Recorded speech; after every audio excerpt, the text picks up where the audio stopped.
Hi అండి, నమస్తే. Welcome to Usha house. ఈ వీడియోలో ఎంతో రుచికరమైన చుక్కకూర కోడిగుడ్డు ఎలా తయారు చేసుకోవాలో చూపించాను. మీరు ఎప్పుడన్నా ట్రై చేశారో లేదో కానీ ఈ చుక్కకూర కోడిగుడ్డు చాలా బాగుంటుందండి. పుల్ల పుల్లగా ఎంతో రుచిగా ఉంటుంది. పిల్లలు కూడా చాలా ఇష్టంగా తింటారు. మరి ఈ కర్రీని ఎలా తయారు చేసుకోవాలో ఇప్పుడు చూసేద్దాం. ఫస్ట్ అయితే స్టవ్ ఆన్ చేసి కళాయి పెట్టుకొని అందులో 2 టేబుల్ స్పూన్స్ వరకు ఆయిల్ వేయాలి. ఆయిల్ హీట్ అయిన తర్వాత ఇందులో 1 టీ స్పూన్ వరకు పచ్చిశనగపప్పు, ఒక 1/2 టీ స్పూన్ జీలకర్ర, 1/2 టీ స్పూన్ ఆవాలు వేసి వీటిని ఫ్రై చేసుకోవాలి. ఇవి కాస్త ఫ్రై అయిన తర్వాత ఒక 2 ఎండుమిర్చిని కూడా వేసుకోవాలి. అలాగే వీటితో పాటుగా ఒక 2 మీడియం సైజ్ ఉల్లిపాయలని ఇలా సన్నగా తరిగి వేసుకోవాలండి. ఈ కూరలో కాస్త ఉల్లిపాయలు ఎక్కువ ఉంటేనే బాగుంటుంది. ఎందుకంటే చుక్కకూర బాగా పుల్లగా ఉంటుంది కాబట్టి కొంచెం ఉల్లిపాయలు ఎక్కువ వేసుకోవాలి. అలాగే ఒక 2-3 పచ్చిమిర్చిని కూడా ఇలా ముక్కలుగా కట్ చేసి వేసుకొని ఇవన్నీ కూడా మంచిగా ఫ్రై చేసుకోవాలి. ఇలా స్టవ్ని మీడియం ఫ్లేమ్లో పెట్టుకొని ఉల్లిపాయలు మాడిపోకుండా మంచిగా ఫ్రై చేసుకోవాలి. ఇలా కొద్దిగా ఫ్రై అయిన తర్వాత ఒక 1/2 టీ స్పూన్ పసుపు, రుచి సరిపడా సాల్టు, అలాగే 1.5 టీ స్పూన్ వరకు కారం కూడా వేసుకొని అంతా మంచిగా మిక్స్ చేసుకోవాలి. ఈ కూరలో మనం ముందుగానే ఉప్పు, కారం, పసుపు అన్నీ వేసేసి ఇలా 1 నిమిషం అలా ఫ్రై చేసుకుంటే కూర టేస్ట్ బాగుంటుంది. చుక్కకూర కాబట్టి ముందే కారం వేసుకోవచ్చండి.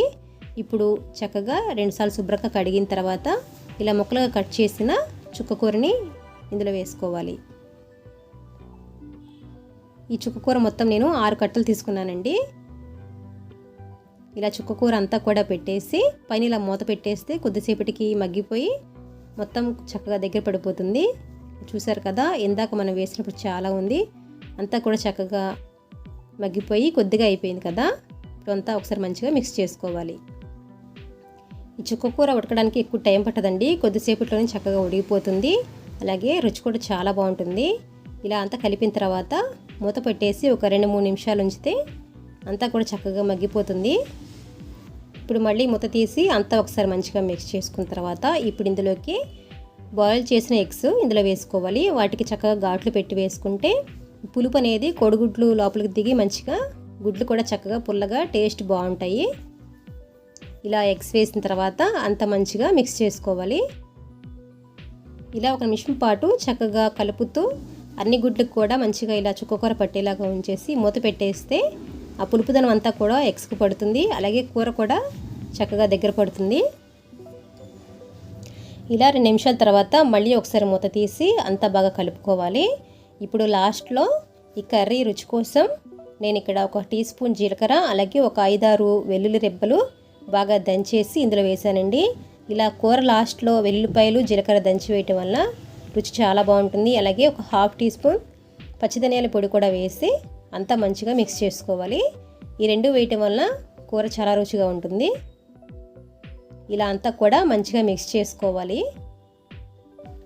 ఇలా అంతా కలిపిన తర్వాత ఇప్పుడు మళ్ళీ మూత పెట్టేసి ఒక 1 మినిట్ ఉంచామనుకోండి, మనం వేసిన వెల్లుల్లి, జీలకర్ర, ధనియాల పొడి అంతా ఉన్నాయి కదా, ఆ ఫ్లేవర్ అంతా కూడా కర్రీ పట్టి కూర టేస్ట్ బాగుంటుంది.